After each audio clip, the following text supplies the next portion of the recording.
Welcome to New Life Devotions, leaning into encouragement and taking our next steps in following Jesus. Today we continue in a survey of Romans.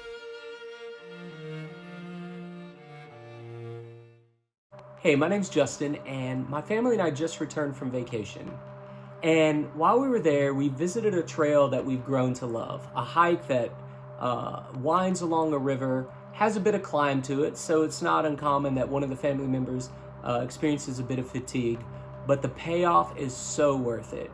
It opens up into this most gorgeous view, this intersection of mountains and forest and waterfall and this lake that you could gaze into forever.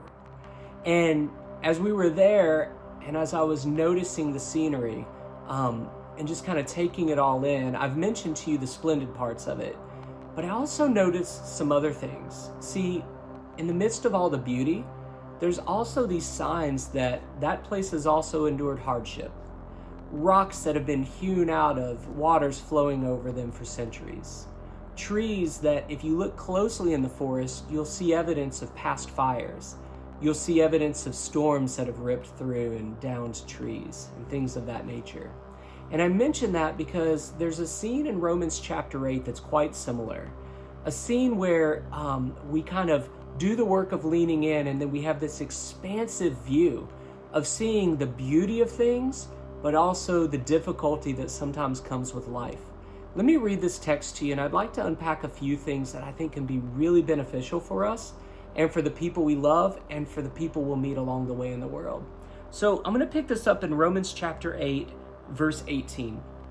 And it says this, "Now I am sure of this, the sufferings we endure now are not even worth comparing to the glory that is coming and will be revealed in us.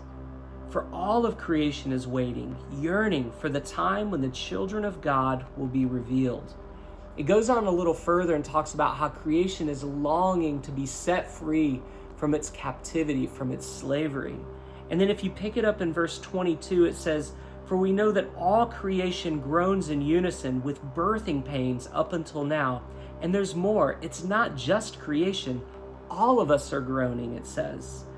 We're groaning together. "Though we have already tasted the first fruits of the Spirit, we are longing for a total redemption of our bodies that comes when our adoption as children of God is complete. For we've been saved in this hope and for this future. But hope does not involve what we already have or see.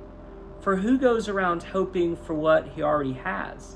But if we wait expectantly for things we've never seen, then we hope with true perseverance and eager anticipation." So in this text, we note that there's some groaning going on. Creation groans. It's longing for things to be made right. But so do you and I, the text says. And I think we know that to be true. We know that in this life that Jesus is invited to, Paul always has this view of what we're made for, and Jesus reintroduces that to all of us, right? We have been made in the image of God to flourish.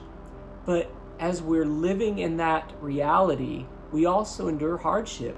We endure things within us that aren't as we wish they were or should be. I don't know about you, but it's not uncommon that I'll notice maybe a response towards one of my children or someone I meet or a situation, or maybe I'm kind of trying to figure out my place in the world, and these underlying scripts that maybe I inherited at various points along my life will show up. And it's difficult. It's difficult to overcome those things. It can be difficult to think that our lives are making the difference we want, or that we, belong enough, or all of these kinds of things that maybe you can identify with. Groaning. There's also the groaning that comes when maybe a relationship is not where we wish it were, where there's pain, right? Where there's distance. That's what the text is saying. Creation has endured that kind of groaning, and so do we. It's interesting that Paul seems to be looking back to a really beautiful moment in the scriptures known as the Exodus. It's where a people had been enslaved, and the way it reads in Exodus chapter 2, near the very end of that, it says, they groaned, and their groaning went up before God, and he heard it. And the way the rest of Exodus unfolds, God didn't only hear, he did something about it. Our text in Romans 8 says creation is standing basically on tiptoe waiting for the moment when God does what God always does, makes things right, liberates. And you know what part of his liberation plan is? It's to take you and me, all of us humans, those of us who know what groaning's like, and to glorify us. It's an interesting term that I don't think we consider very often when we think of ourselves. But the way Romans talks about glory for you and I is that we will one day, at Jesus' appearing, when he returns, we'll get these brand new bodies, and we will take on this identity we were always made to live into, this full image of God that knows how to take care of the world and each other. There's an Old Testament scholar named Ellen Davis that says that what God always intended, what sometimes you read in early Genesis where humans were given to give dominion or care over the world, she says it's skilled mastery. Well, there's coming a day when we know how to give skilled mastery to our relationships, to the stuff of life, to even navigating all of the things that we do, where groaning is now turned into glory. And that's the hope for us. And so I would just encourage you with this. Could we today do a couple of things? One, where you sense that groaning, instead of pushing it away, instead of trying to maybe think that God's not okay with hearing those things, would you be liberated with the good news of this? The text actually says it's going on. If you were to read further in Romans 8, it actually says God, the Holy Spirit, groans with us in prayer, praying for us. So would you not be afraid to name those things that maybe you're groaning about, those things that aren't as they should be?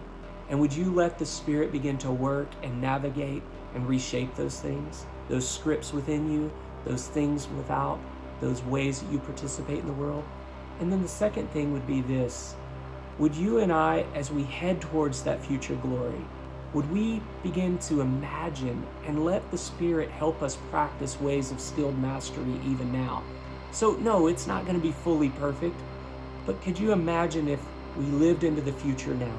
If we treated ourselves and one another and the world the way we will one day? That's our life. That's the life we're invited into, glory. So today, would we lean into that?